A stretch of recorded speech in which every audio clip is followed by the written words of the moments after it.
Heart of a Servant, the Father Flanagan Story, is now streaming on Amazon Prime. The new documentary, narrated by Jonathan Roumie, looks at the life and legacy of the priest who founded Boys Town. Take a look. My boys and I want to bring you a special message of peace. Father Flanagan is an American success story. Came on Ellis Island with nothing in his pockets. He was somebody that saw the common humanity that we all share as brothers and sisters in Jesus Christ. He was raising these boys not to be just good, but to be strong. It wasn't just that those who disagreed with Father Flanagan were willing to sort of sit in the background. They tried to get in his way. So he moved to the middle of a cornfield and started his own town. When you examine why he did what he did and the conflicts that he took on, you're going to see the face of Jesus Christ in his work.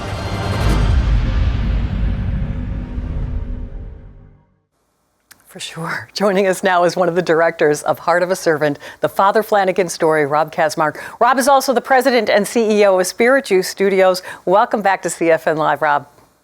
Colleen, thanks for having me. It's awesome to be here. I'm so glad you're here. You partnered with the Flanagan League to make this film. And how exciting is it that it is streaming now on Amazon Prime, that so many more people will get to know Father Flanagan? Very exciting. Yeah, we had a Fathom release in theaters back in October, which we had a great response. And now it's on Amazon Prime. So anyone in the United States can watch it, stream it. We encourage people to, watch it as a family. I was watching the segment before with Bishop Barron, good friend of mine, and he was talking about having a mentor. And I think about my mentor when Spirit Juice first started. A great mentor of mine. I still keep in touch with him. I was actually at his father's funeral, and he told me, he goes, my dad, he said this with tears in his eyes, he said, my dad never hesitated to do the right thing. And he gave me several examples. And I think about Father Flanagan. He never hesitated to do the right thing. And this story talks about all the parts of his life. Yes, he founded Boys Town, but he also did a lot more than Boys Town. He traveled across the world, caring for children wherever the need was. And obviously, the Catholic Church has a long history of caring for people, and Father Flanagan carries on that tradition. And I think it's important to look at potentially American saints, and look and inspire us, because I think we're called in our own lives to serve and to care for those around us. Yeah, I think especially people my age know Father Flanagan's name. They know the name Boys Town, but really I did not know the whole story until I watched this film. And, I'm wondering, was that the same with you too? That, we know that he was so wonderful, but I didn't realize how much he did. And when you say do the right thing, he did it so courageously from his heart. I said from his heart and from his head, he was brilliant. Absolutely. And yeah, same way. I was familiar enough with him. Saw the movie Boys Town, which is, I feel like the movie still holds up. It's black and white, and people might say, but it'll get the waterworks going. Even my kids, who are right now, they're 6 and 8, we've watched it several times, and they really enjoy it. And so it's a great film, and it illuminates sort of like the heart and how it impacts a child. But one of the things, something that people ask, like, I'm sure you heard a lot about Father Flanagan. What didn't make it into the film? And one of the things, we put a little piece of it in.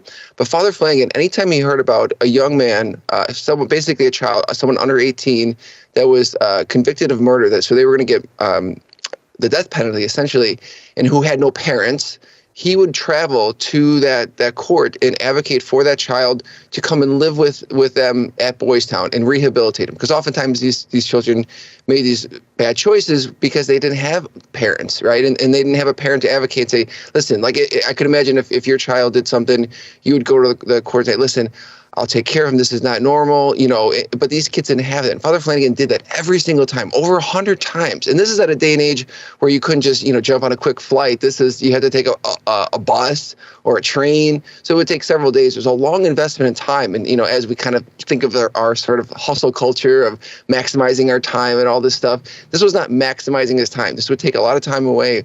but he did that because he cared for those people. He never forgot each person, and he would always invest the amount of any time he needed into saving a child in need. Yeah, Robert, he said there are no bad boys. There aren't.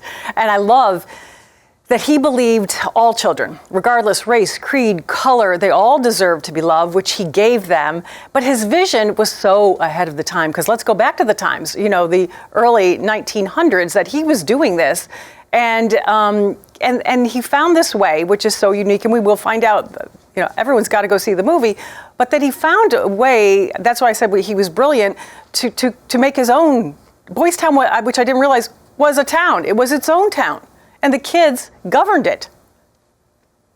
It was, yeah, we'll give a little spoil, but yeah, essentially he was doing this work, and this was at a day and age when you couldn't have people of the same color, creed, like everyone had to be separated.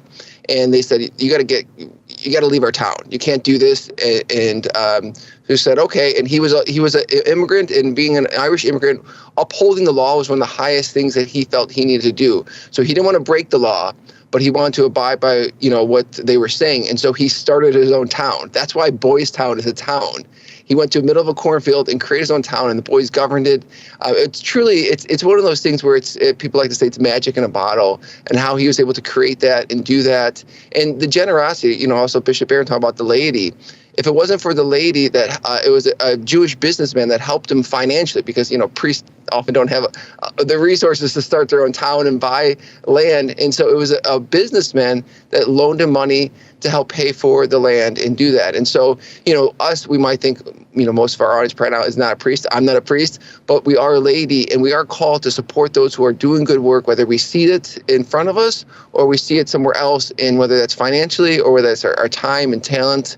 We're all called to serve. It's just we have different gifts and talents at different times. You are. I mean, you're such a great filmmaker. I look back and I just love looking at the old videos, the pictures, and just hearing Father Flanagan's voice is so wonderful. How long did it take you just to find that archival video? Some of it was very quick and some of it was very long. So you're seeing on screen, that's Tom Lynch. He's the archivist. So he gave us access to quite a bit of what was available in Boys Town and the Father Flanagan sort of museum that's there. But there was stuff beyond that. There was stuff that we found that Tom Lynch had. It was like, how did you guys even find this? And so, because as you're telling the story, you're digging into stuff. We went to where Father Flanagan was, where he died, and there was more stuff there that we uncovered that other people didn't even know about. So it's one of those things where it's kind of like a sculpture, when you're just taking the stone away gradually until you have this beautiful thing. Documentaries are sort of like that. You're getting all these resources, and you slowly pull stuff away and find different pieces. And it's a very fun process. It took us, I think we started initially in 2017. Wow. We got production off the ground in early 2020, kind of right in the height of COVID. It actually delayed production a little bit because we go to Japan, and Japan was shut down. They wouldn't let any visitors in, and it's a key part of the story. We were like, shoot, how are we going to figure this out? We ended up, delaying production. We were able to get in. So it was a lengthier process, but it could have been a little shorter if we didn't have that that pandemic. Yeah, so. that darn pandemic. And yeah, everyone has to see this because we won't talk about it. You have to see the film, but just his influence, what he did do in Japan, what he did do during World War II, all these wonderful things. He was friends with presidents. They picked up the phone to talk to him, Spencer Tracy actually, he won an Oscar for the movie about Boys Town, which, as you say, does still hold up. He became a friend of Father Flanagan and actually dedicated his Oscar to him. I know Father Flanagan right now is a servant of God, the first step on the road to sainthood. Do you have that hope that this film really does further his cause for canonization? We hope so. We hope people, because you need 2 verified miracles. We hope people pray to him for his intercession. I know specifically, if you're having a hard time with a child, whether you're a parent and your children, you're having, I can relate to parents out there that have some issues going on with their children and you don't know where to go and you feel a little hopeless. I would encourage you to pray to Father Flanagan for his intercession, because he believed that there's no bad children, and he believed that we're all called to be saints and to care for those in front of us. So I would encourage any parent in that situation, and even maybe an educator too, because I think educators have a lot on their hands. They have a lot of children, maybe not 24/7, but for 7-8 hours a day, and that can be quite challenging as well. So I hope that helps people out there. Yeah, great advice. I mean, his heart was so big, heart of a servant. The Father Flanagan Story, it is streaming. You can watch it from the comfort and warmth of your own homes right now, everybody. If anyone wants more information, you have a website, fatherflanaganfilm.com, right? That's it, yep. And again, it is streaming. Rob, thank you so much. I encourage everybody to go see it because it is amazing what a lot of us might not know about Father Flanagan. Thank you so much. Thanks, Colleen. Always great to see you. Father Flanagan was able to get a place just on a corner in downtown Dodge Street, the main drag. He had a few kids and they kind of lived together in community. They didn't have a lot, but Father Flanagan made the most of what was available to them.